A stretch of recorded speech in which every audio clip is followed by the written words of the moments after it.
Hello दोस्तों, क्या हाल है और स्वागत है आप सभी का दोबारा से मेरे चैनल में।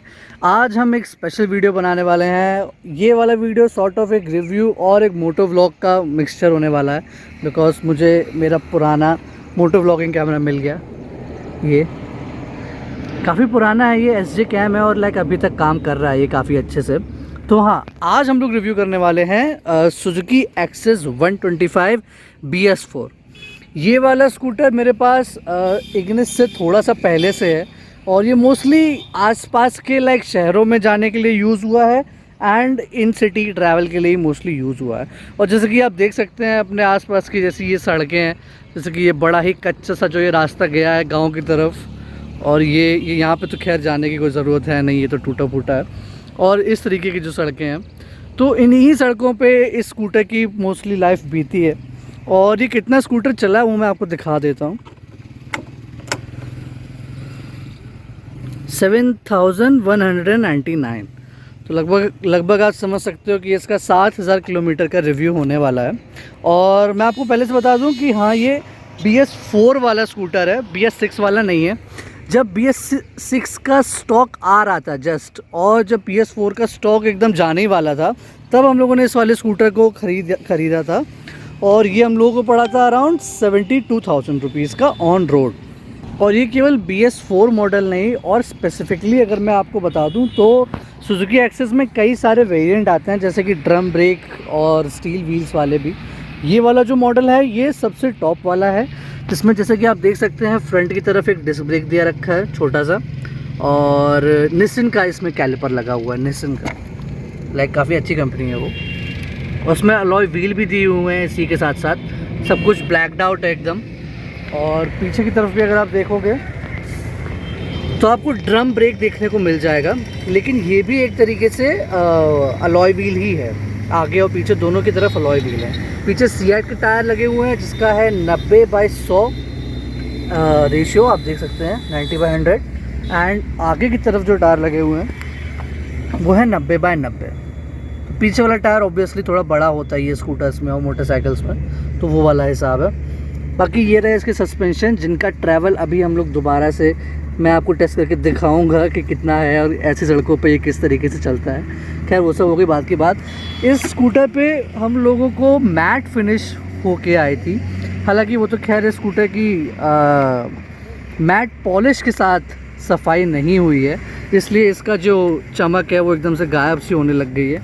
कई सारे लोग जो होते हैं वो ऑफन टाइम से मिस्टेक कर देते हैं कि इंक्लूडिंग मी, वो ये मिस्टेक होती है कि जो स्कूटर की जो पॉलिश होती है, स्पेशली जो मैट की पॉलिश होती है, मैट फिनिश की, वो लोग उस पॉलिश को यूज़ नहीं करते हैं, उस पर ग्लॉस वाली लगा देते हैं, जैसे कि इस पर भी हुई थी, जिसकी वजह से इसकी मैट फिनिश जा चुकी है। हालांकि इसकी पॉलिश अगर हम लोग अलग से लगाएं तो शायद थोड़ा बहुत दोबारा से इसकी ओरिजिनल फिनिश आ जाए। बट डिस्पाइट मैट होने की बाद भी इस स्कूटर पे स्क्रैचेस बहुत कम आए, क्योंकि यूजुअली ऐसा होता है कि मैट कलर के साथ स्क्रैचेस कई सारे आ जाते हैं, बहुत ईजिली खुरच जाता है वो। लेकिन इसमें काफ़ी अच्छे से प्रोटेक्टेड रहा है। और जब हम लोगों ने स्कूटर लिया था तब हम लोगों ने इसमें ये सीट कवर लगवाया था, और ये लगवाया था, क्या कहते हैं क्या बोलेंगे इसको ये गार्ड लगवाया था बेसिकली। तो ये दोनों चीज़ें लगवाई थी। बाकी जो स्कूटर जो जैसा था वैसा ही आया था। हाँ, ये और लगवाया था, ये रबराइज्ड फ्लोर मैट यहाँ पे। बाकी यहाँ पे अगर मैं आपको स्कूटर की चीज़ें दिखा दूँ कि इसमें फ़ीचर्स किस किस तरीके के आते हैं, तो वो कुछ ऐसे हैं। सबसे पहले तो आपको यहाँ पे ये लाइट का ये वाला स्विच मिल जाएगा, हाई बीम और लो बीम वाला। ये इंडिकेटर दिए हैं यहाँ पे। ये हॉर्न है जो ऐसा कुछ सुनाई देता है। ये जैसा आप देख सकते हो ये चोक वाला बटन है, और यहाँ पे आपको मोबाइल चार्ज करने का सॉकेट मिल जाएगा। यहाँ पे मोबाइल रख भी सकते हो, लेकिन मैं वो बिल्कुल भी रेकमेंड नहीं करूँगा, बिकॉज जिस हिसाब की सड़कें हैं इंडिया में, जिस हिसाब के झटके आते हैं, मैंने एक बार गलती करी थी उसको यूज़ करने की। हालांकि मैं बहुत ही सस्ता सा मोबाइल चार्ज कर रहा था, शायद नोकिया का ही था कोई कीपैड वाला फ़ोन, तो इसलिए उसको गिरने के बाद कोई नुकसान इतना हुआ नहीं था। लेकिन कोई भी एंड्रॉयड स्मार्टफ़ोन या किसी ग्लास वाले स्मार्टफ़ोन के साथ आप ये बिल्कुल ट्राई मत करना, मेरा सजेशन नहीं रहेगा। ये यहाँ पे एक टोहक यहाँ पे दिया रखा है, और एक ये नीचे की तरफ दिया रखा है जिसको आप ऐसे खोल के ऐसे लगा सकते हो। ये बाकी मुझे इसके पैर रखने की जगह काफ़ी अच्छी लगती है। मेरे पैर का साइज़ अराउंड 8 या 9 इंच है, आप उस हिसाब से मान लो, और मेरा पैर यहाँ पे इतना इस तरीके से आ जाता है। तो अगर आपके पैर का साइज़ अराउंड अगर 11 या मतलब 10 से ऊपर लगभग है तो भी मतलब आप आराम से रख सकते हो, बिकॉज़ काफ़ी जगह है आगे भी और पीछे भी। तो ये है। इसी के साथ साथ स्कूटर में एक साइड स्टैंड आता है और पीछे की तरफ एक डबल स्टैंड आता है। एंड ये इसके फुट पैक हैं। मुझे इसके फुट पैक से एक छोटी सी शिकायत है, हालांकि इनको बैठे बैठे पैरों के साथ निकालना इजी है, बिकॉज ये यहाँ पे ऐसे मुड़े हुए से हैं, जैसा कि आप देख सकते हो हल्के से ऐसे, ठीक है। लेकिन ये कुछ ज़्यादा ही अंदर घुसे हुए हैं। इन्होंने मोड़ने का तो दे दिया, लेकिन उनको थोड़ा सा बाहर निकाल के देना चाहिए था एटलीस्ट, कि मैं पैर निकाल ऊपर पैर बैठे बैठे ही मैं ऐसे पैर निकाल के लगा लेता ऐसे। हालांकि अभी भी निकल जाते हैं, लेकिन अगर किसी का पैर हल्का सा बड़ा होगा तो उसको निकालने में थोड़ी सी दिक्कत हो जाएगी। नेक्स्ट मैं बात करना चाहूँगा ब्रेक्स की। इसमें एक सिंगल ब्रेक लगाता है और एक दूसरा वाला ब्रेक जो है वो कॉम्बी ब्रेकिंग सिस्टम है। मतलब वो आगे की डिस्क और पीछे वाला ड्रम ब्रेक दोनों एक साथ दबाता है। मैं तो यूजुअली उसी को यूज़ करता हूँ, बिकॉज लाइक सेफ्टी उसमें ज़्यादा फील होती है। एंड घर पे जितने भी लोग चलाते हैं स्कूटर को, सब लोग वही ज़्यादा यूज़ ही करते हैं। बट ऐसा अभी तक हुआ नहीं है कि मतलब इसके फ्लूइड को दोबारा से अभी भरने की ज़रूरत पड़ी हो, या फिर पीछे वाले ड्रम ब्रेक को दोबारा से चेंज करने की ज़रूरत पड़ी हो। तो ओवरऑल पार्ट्स की जो लॉन्जेविटी है, जो एक तरीके से रिलायबिलिटी भी आप बोल लो, वो काफ़ी सही है। बिकॉज अभी तक इसमें कुछ भी रिप्लेस करने की ज़रूरत नहीं पड़ी है, सिवाय इसके मिरर्स के। वो इसलिए क्योंकि ये वाला जो स्कूटर था वो अभी गिर गया था, एंड वो कुछ इस तरीके से गिरा था कि मिरर उसके एक आउटसाइड की तरफ हल्का सा फोल्डेड था, तो वो एक मिरर टूटा। फिर उसके बाद दोबारा ये गिरा था थोड़े दिन पहले, फिर दोबारा से इसका दूसरा मिरर भी टूट गया। तो इसलिए इन दोनों को भी हटा रखा है। बाकी अगर लाइट्स की बात कर लें तो पीछे आपको 3 बल्ब देखने को मिल जाएंगे। कोई भी एलईडी वाला हिसाब किताब नहीं है इसमें, बिकॉज ये BS4 वाला यूनिट है। यहाँ पे एक इंडिकेटर के लिए सेपरेट बल्ब है और यहाँ पे एक रेड वाला बल्ब भी दिया रखा है। बाकी ये पकड़ने के लिए यहाँ पे पीछे ये सपोर्ट दिया रखा है, जो कि काफ़ी स्टर्डी है। इसको पकड़ के आराम से आप स्कूटर को आगे पीछे हिला डुला सकते हो। जैसे कि अभी मैं अगर आपको दिखाऊं तो ये एकदम ढलान पे खड़ा हुआ है, लेकिन मैं इसके सहारे ही पूरा स्कूटर को उठा के आगे पीछे कर सकता हूँ। ओ तेरी, कितना नहीं, अरे वाह। नेक्स्ट सामने की तरफ जो बल्ब है वो भी कोई एलईडी नहीं है, नॉर्मल हैलोजन वाला ही है। इसके BS6 वाले में एलईडी आता है, लेकिन ऊपर की तरफ भी यहाँ पे ये है, और इसके जो इंडिकेटर हैं वो नीचे की तरफ दिए रखे हैं। ये वाला गार्ड बहुत अच्छा लगा था जब हम लोगों ने लिया था, और ये अभी तक काफ़ी यूज़फुल रहा है। कई बार स्कूटर गिरने के बाद भी इसने बहुत अच्छे से प्रोटेक्ट किया है। तो आई वुड सजेस्ट कि जो भी मतलब ले रहा है स्कूटर, तो इस तरीके का गार्ड तो वो ज़रूर लगवाए।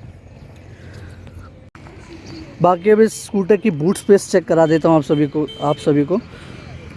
वो इस तरीके से खुलती है इसकी बूट, जैसे कि ये यहाँ पे चाबी लगी हुई है।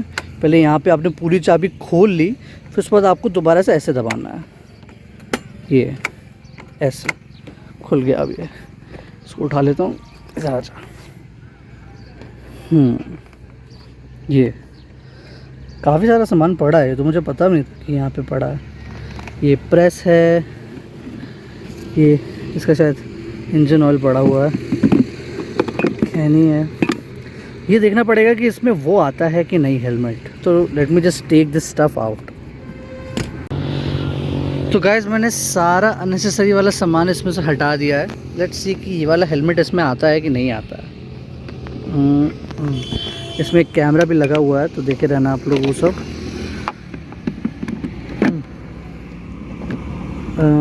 हाँ, बंद हो रहा है, एक सेकंड। आई थिंक कि शायद कैमरा निकालना पड़े। हाँ, तो कैमरा मैंने निकाल लिया है। अब डाल के देखते हैं कि आता है कि नहीं आता है। वैसे तो मुझे मालूम है कि आता है कि नहीं आता है, बट मैं बस दिखाने के पर्पज़ से कर रहा हूँ, ताकि मतलब लोगों को कोई डाउट ना रहे। ये रहा हेलमेट, फुल साइज़ वाला हेलमेट आप देख सकते हो। ISI प्रमाणित है, कोई टेंशन नहीं है। चलो, आ गया, बंद हो गया। बंद इसलिए नहीं हो रहा है क्योंकि यहाँ पे अभी ये सब सामान रखा है। अगर मैं इन सब चीज़ों को हटा दूँ तो बंद हो जाएगा ये। लो बंद हो गया, निकालने पे भी नहीं हो रहा। चलो आई थिंक ये टेस्ट कंप्लीट हो गया। तो सिंस नाउ वी नो कि किस तरीके का स्कूटर है, क्या क्या इसमें फ़ीचर्स हैं और क्या इसमें हेलमेट आ सकता है कि नहीं आ सकता है, तो चलिए अब इसकी ड्राइव पे चलते हैं। हाँ एक और चीज़ मैं दिखा दूँ कि हेलमेट के बाद कितनी जगह रहती है इसमें। रुकना, अरे एक सेकंड। हाँ ये आप देख लेना कि कैसे खुलता है। ये ऑन है, ऑफ़ किया, ऑफ़ करने के बाद हल्का सा ऐसे घुमाया, खुल गया ये। तो हाँ इतनी जगह है रखने के लिए। साइड में आप यहाँ पे कुछ चिप्स का पैकेट रख सकते हो, कोल्ड ड्रिंक की बोतल तो नहीं आएगी, और छोटे पैकेट में अगर कुछ डालना चाहो तो वो डाल सकते हो। बस इतनी चीज़ें आ सकती हैं। चलो let's begin with the moto vlog. तो guys let's begin with the moto vlog. चलो हाँ, तो अगर इसकी सबसे पहले इसके इंजन परफॉर्मेंस की बात कर लेते हैं, तो इस गाड़ी में आपको एक सिंगल सिलेंडर का इंजन मिलेगा। ऑब्वियस सी बात है, स्कूटर है, कितना ही पावरफुल होगा। और जो इसके स्पेक्स हैं वो आपको स्क्रीन पे देखने को मिल रहे होंगे। मुझे इसकी पावर तो याद नहीं है एग्जैक्टली कि कितनी है, लेकिन जो इसका टॉर्क है वो अराउंड 10 न्यूटन मीटर्स का है। ये इसके कंपेटिटर जो कि होंडा एक्टिवा है उससे अराउंड 0.3 न्यूटन मीटर कम है। लेकिन ओवरऑल जो परफॉर्मेंस जो ऑन रोड डिलीवर होती है इसकी, वो आई डोंट थिंक कि कोई भी ऐसी परेशानी वाली है। अगर आप इस स्कूटर का यूज़ करके पहाड़ पे चढ़ा के कोई सामान लेके जाना चाह रहे हैं, देन आई डोंट थिंक कि आपको कोई भी परेशानी होगी। इनफैक्ट अगर आप मसूरी वगैरह वाले एरिया में जगह अगर आप रहते होंगे तो आप देखते होंगे कि वहाँ पे सुजुकी के कितने सारे स्कूटर्स एक तरीके से यूज़ होते हैं। तो एज अ रिज़ल्ट कि अगर वहाँ पे इतने ज़्यादा लोग इस चीज़ को यूज़ कर पा रहे हैं जहाँ पे टॉर्क की इतनी ज़्यादा ज़रूरत है, then I am pretty sure कि ये आपके डे टू डे ट्रैफिक में टॉर्क में कोई भी दिक्कत नहीं देगा। नेक्स्ट अब बात कर लेते हैं कि इसकी सीट हाइट की, कि इसकी सीट हाइट कितनी है। तो आपको एक फिगर तो दिख ही रहा होगा कि ये इसकी सीट हाइट है, लेकिन उससे आप क्या समझेंगे। बात ये होती है कि मैं हूँ अराउंड 5 फीट 8 इंच का, ठीक है। उसके हिसाब से अगर आप मेरे चेक करें कि मैं एकदम फ्लैट एकदम रोड पे एकदम खड़ा हूँ, ठीक है। मेरे दोनों पैर अराउंड 50% से ज़्यादा फ्लोर पे हैं, रोड के ऊपर, ठीक है, दोनों ही तरफ। हल्का सा मैं झुका रहा हूँ तो एक वाला पैर मेरा पूरा आ जा रहा है और एक हल्का सा ऊपर है। तो ये, तो अगर आपकी हाइट एवरेज है, जैसे कि मेरी हाइट है अराउंड वही 5'8", 5'9", तो आपको इस स्कूटर को चलाने में कोई प्रॉब्लम नहीं होगी। हाँ अगर आपकी हाइट थोड़ी सी बिलो एवरेज है, अगर आप 5 फीट 5'3", 5'4" की तरफ अगर आप आ रहे हैं, तो आप थोड़ा सा छोटा कोई स्कूटर देख लीजिए, 110 सीसी वाला यामाहा रेजर वगैरह। आई डोंट थिंक कि ये वाला स्कूटर आपके लिए उतना अच्छा रहेगा।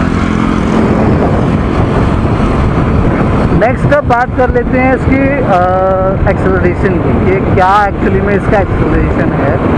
हालांकि आई डोंट थिंक कि जो भी स्कूटर को लेगा वो इसको भगाने की ऐसी कोई कोशिश करेगा, बट स्टिल सिंस हम लोगों के पास है तो ट्राई तो कर ही लेते हैं। चलो 1 2 3।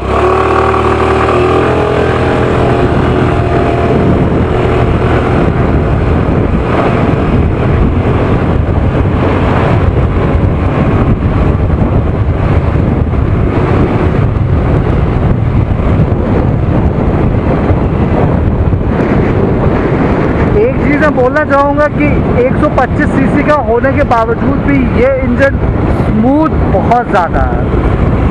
आई मीन ये जितना छोटा इंजन है और सिंगल सिलेंडर का है, उसके हिसाब से भी जो इसमें वाइब्रेशन होनी चाहिए वो भी बहुत कम है।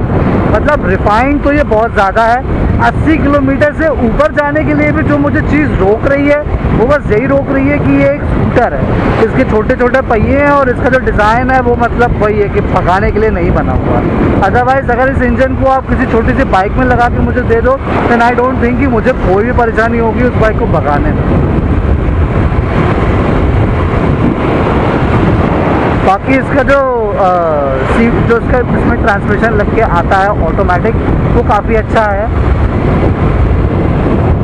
एक sort of rubber band effect जैसा मुझे लगता है कि मेरे पास इन्फिनिट गियर्स हैं और मैं लगाए जा रहा हूँ और वैसे खींचे जा रहा है। हालांकि इतना ये अपेरेंट इसमें बिल्कुल भी नहीं है। गियर चेंजेस बहुत ही सटल तरीके से हैं। अगर आप हैंडल को बहुत ज़्यादा घुमा के भी लेके जाते हैं तब भी आपको नहीं लगेगा, लेकिन हाँ ये तो लगता है कि हाँ ये गियर को काफ़ी लंबा सा खींच के लेके जा रहा है, ये चीज़ तो है। बट सिंस इंजन स्मूथ है तो आई डोंट थिंक कि कोई भी किसी भी तरीके की परेशानी होती है मोस्ट प्रॉब्लली। हाँ, अब बात कर लेते हैं इसके ब्रेक्स की। गाड़ी में आगे की तरफ डिस्क और पीछे की तरफ ड्रम ब्रेक दिया रखा है एंड दोनों की ही बाइट काफ़ी अच्छी है। जैसे कि मैं आपको दिखाता हूँ, लेफ्ट वाला जो है वो केवल आगे वाला ब्रेक लगाता है और जो राइट वाला जो है वो CBS है, मतलब कंबाइंड ब्रेकिंग सिस्टम वाला। ठीक है, तो मैं दोनों की परफॉर्मेंस आपको अभी दिखाता हूँ। कहीं साइड में थोड़ी खाली रोड पे आ जाऊँ।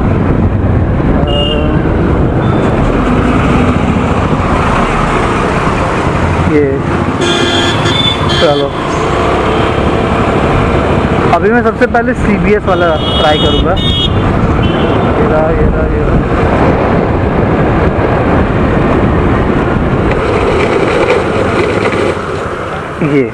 ये थी इसके CBS वाले की परफॉर्मेंस। इससे ये है कि मतलब सिंस आगे पीछे दोनों के ब्रेक लगते हैं तो टायर स्किड होने के चांसेस बहुत ही कम हो जाते हैं। एंड आई थिंक कि इसमें जो टायर लगे हुए हैं वो ऑलमोस्ट इसकी ब्रेकिंग को मैच करते हैं। मीन्स आपको अलग से कोई ऐसे टायर लगाने की ज़रूरत बिल्कुल नहीं है, जो है बहुत सफिशेंट है। लेकिन जब आप इसका एकदम फ्रंट ब्रेक एकदम पेल के लगाते हो, जैसे कि अभी मैं लगाने वाला हूँ, तब इसका पीछे वाला जो टायर है वो काफ़ी स्किड हो जाता है। वो इसकी ब्रेकिंग के साथ इतना नहीं कर पा रहा। हालांकि वही है कि मतलब फ्रंट ब्रेक अगर आप लगाओगे तो पीछे वाला टायर तो ऑब्वियस सी बात स्किड होगा ही। बेस्ट थिंग ये है कि जो उसका फ्रंट वाला है वो इतना स्किड नहीं होता, वो बहुत ही हल्का सा होगा जा करके, वो भी तब जब गियर लीवर को आप बहुत ज़्यादा एकदम खींचने की कोशिश करोगे। अदरवाइज 90% ऑफ द टाइम ठीक ठाक रहता ही है। आगे बढ़ रहे हो भाई कि नहीं, क्या हो गया, क्या दिक्कत है? चलो चलेगा। हाँ, मैं क्या और बोल रहा था, यस सस्पेंशन। स्कूटर लेने का एक बहुत बड़ा पार्ट होता है सस्पेंशन, बिकॉज जो भी इसको चलाने वाले होते हैं उनको कंफर्ट ज़्यादा चाहिए होता है। और लेकिन यहाँ पे स्कूटर वालों के पास एक ये चैलेंज भी आ जाता है कि वो सस्पेंशन को सॉफ्ट भी कैसे रखें और एक तरीके से ऐसा भी ना बनाए कि हर मोड़ पे गाड़ी एकदम लुढ़क के एकदम ढेर हो जाए, बिकॉज सस्पेंशन इतने सॉफ्ट है। तो सुजुकी वालों ने काफ़ी अच्छा काम किया है इस चीज़ पे। इग्निस इतने हार्ड नहीं है, सस्पेंशन सॉफ्ट ही है और जितना आप भारी बंदे हैं उतना ही आपको आराम मिलेगा, बिकॉज वही है स्प्रिंग्स का जो इनिशियल दबने का जो रेट है वो थोड़ा सा कम है, जिसकी वजह से कुछ लोग बोलेंगे कि हाँ ये बहुत स्टिफ है, लेकिन नहीं, ये स्टिफ नहीं है, बहुत आराम वाले हैं। प्लस मैं बोलूँगा इनको, आई मीन के कैसे समझाऊँ मैं, हाँ आप ये समझ लीजिए कि स्टिफनेस इतनी है सस्पेंशन में कि आपको रोड पे जो हो रहा है, मतलब रोड किस तरीके की है, किस तरीके के सरफेस ऊपर नीचे जा रही है, वो आपको पता लगता रहे। और ऐसा भी नहीं है कि मतलब जो गड्ढे आ रहे हो वो भी सब आपको पता लगते रहे। तो दोनों चीज़ों में ये वाला सस्पेंशन ठीक ठाक है एंड आई डोंट थिंक कि आपको कोई भी प्रॉब्लम होगी, भले ही आप चाहे इसको शहर की किसी सड़क पर चला लें या गाँव वाली किसी सड़क पर जाके इसको ठोक। चलो नेक्स्ट अब बात कर लेते हैं राइडिंग पोजीशन की। जैसे कि आप देख सकते हो मैं इस तरीके से बैठा हूँ, मेरे पैर इस तरीके से हैं। हालांकि मैं पैर थोड़ा ऐसे फैला के बैठता हूँ तो मुझे वैसे फैला के ही बैठने की आदत है, बट स्टिल मैं एक चीज़ बोलूँगा कि इसका जो आगे वाला कवर करने का जो हिस्सा है वो थोड़ा सा कम चौड़ा है। आई वुड रियली अच्छा लगता है मुझे अगर ये थोड़ा सा और ज़्यादा चौड़ा होता। ये है, आप ये समझ लीजिए कि अगर ये मेरे वाले चौड़ेपन को अगर ये संभाल ले रहा है, जिस तरीके से मैं बैठ रहा हूँ पैरों को फैला के, तो आई डोंट थिंक कि कोई भी और इसमें कंप्लेन करेगा, बिकॉज लाइक वही है, मैं लंबे से ज़्यादा थोड़ा चौड़ा ज़्यादा हूँ, तो उसमें मेरा वो वाला हिसाब है। बाकी शहर के अंदर क्रूज़ करने में आपको बहुत ईजी रहेगा, आप किसी भी सड़क से आराम से इसको घुमा के कहीं से भी निकाल सकते हैं। स्कूटर का वेट भी कोई बहुत ज़्यादा नहीं है, तो आप इसको आराम से उठा के पार्किंग लॉट में जिधर चाहें उधर पटक सकते हैं, कोई परेशानी नहीं है। ये लो स्पीड ब्रेकर आ गया, ये दूसरा स्पीड ब्रेकर आ गया, कोई चलो। कुछ लोग स्कूटर को हाईवे पे ले जाने के लिए भी, अरे आंटी क्या कर रही है, कुछ लोग स्कूटर को हाईवे पे ले जाने के लिए भी यूज़ करते हैं। एंड क्या आपको इस वाले स्कूटर को हाईवे पे लेके जाना चाहिए या नहीं? नहीं, मैं सजेस्ट नहीं करूँगा कि आप इसको लेके हाईवे पे जाइए। पहला, इसमें वही स्कूटर वाले पहिए हैं, छोटे हैं। सेकंड, आगे वाली जो प्रोटेक्शन है, मतलब ये जो एरिया है आगे का प्लास्टिक, ये लाइक कम चौड़ा है, ये थोड़ा और चौड़ा होना चाहिए था, थोड़ा और विंड से प्रोटेक्शन होनी चाहिए थी, तब आई वुड हैव सजेस्टेड कि हाँ आप इसको लेके जा सकते हैं। जैसे कि इनका जो बर्गमैन है वो एक काफ़ी अच्छा लाइक प्रोपोजिशन है, अगर आपको लाइक वही है हाईवे वाले यूज़ के लिए भी, और क्या बोलते हैं शहर वाले यूज़ के लिए भी कोई एक सिंगल मशीन चाहिए और आपको मोटरसाइकिल कतई नहीं लेनी, तो वो है। लेकिन ये अलोन केवल सिटी के लिए अच्छा है। अगर आप इसको हाईवे पे लेके जा रहे हैं, बहुत ज़्यादा ही अगर आपको लेके जाना ही है, तो आई जस्ट सजेस्ट कि आप इसको 60 के अराउंड तक की रेंज पे ही रखिएगा, तो 60 किलोमीटर पर आवर, बिकॉज वो वाली इसकी राइडिंग की रेंज ऐसी है जिसपे ओवरटेक करना बहुत ईजी रहता है, और आप काफ़ी स्पीड से भी चल रहे होते हो, तो आपको पीछे से बढ़ने का भी कोई दिक्कत नहीं रहती है। जैसे कि मैं आपको दिखाने की कोशिश करता हूँ, रुक जाओ, खाली रोड पर है, पहले 60 तक पहुँचते हैं। तो ये मैं 60 तक आ गया, ठीक है। अब आप देखिएगा कि मैं कितनी जल्दी पे यहाँ से 70 तक एक्सीलरेट हो पा रहा हूँ।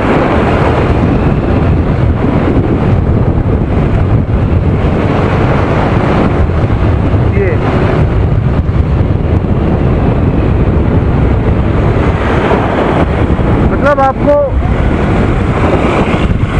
मतलब बेसिकली इसका मतलब यही है कि आपको अगर हाईवे पे ओवरटेकिंग पावर चाहिए और क्या कहते हैं ऐसी स्पीड पे भी नहीं चलना जो कि बहुत धीमे हो, देन इस स्कूटर पे आप 60 किलोमीटर की रफ्तार से चल सकते हैं। चलो नेक्स्ट चीज़, क्या आपको इसका BS6 वाला वर्जन लेना चाहिए? हाँ बिल्कुल लेना चाहिए। उसमें आपको बस एक हल्की सी कमी, छोटी सी शायद महसूस होगी, वो ये इसमें कार्बोरेटर लगा है, उसमें फ्यूल इंजेक्शन है। कार्बोरेटर की वजह से इसका जो लो एंड वाला जो रिस्पॉन्स है वो काफ़ी ज़्यादा प्रिसाइज है। आई डोंट नो वाई कि ऐसा क्यों है, बट ये मैंने खुद महसूस किया है। जो फ्यूल इंजेक्शन है उसमें लो एंड में जो पंच है वो थोड़ा सा मिसिंग है, लाइक आपको हल्का सा एक लैग हल्का सा फील होगा, लेकिन वो तब फील होगा जब आप ये वाला स्कूटर चला चुके होंगे। अगर आप इनिशियली उसको चला रहे होंगे तो आपको कोई ऐसी परेशानी लेने की ज़रूरत नहीं है, बिकॉज वही है, सिर्फ फ्यूल इंजेक्शन है तो थोड़ा बहुत तो काम करता ही होगा, उतना कैसे बेकार। हाँ, ओवरऑल अगर इसके नाइट की अगर मैं इसकी लाइट की अगर मैं बात कर लूँ कि हेडलाइट इसकी कैसी है, तो अभी तो वैसे कोई इतना अंधेरा नहीं है जो मैं आपको बता सकूँ कि क्या है, बट हैलोजन लगा है। एंड आई डोंट मैं आपसे ये नहीं बोलूँगा कि आप इससे बहुत ज़्यादा अच्छी परफॉर्मेंस की भावना रखें, बिकॉज हैलोजन है, कितना ही ज़्यादा आपको यह लाइट दे सकता होगा। इन दी एंड मैं यही बोलना चाहूँगा कि अगर आप एक नया 125 सीसी का स्कूटर लेना चाहते हैं और आपका बजट 80,000 रुपये तक का है, तो आप सुजुकी एक्सेस 125 ज़रूर ले सकते हैं। ये आपको एक बेहतर राइड क्वालिटी, बढ़िया ब्रेकिंग, स्मूथ इंजन परफॉर्मेंस और थोड़ी सी ऊंची सीट हाइट भी देगा। तो अगर आपको ये सब रिक्वायरमेंट है तो आप बेझिझक सुजुकी एक्सेस 125 का रुख कर सकते हैं।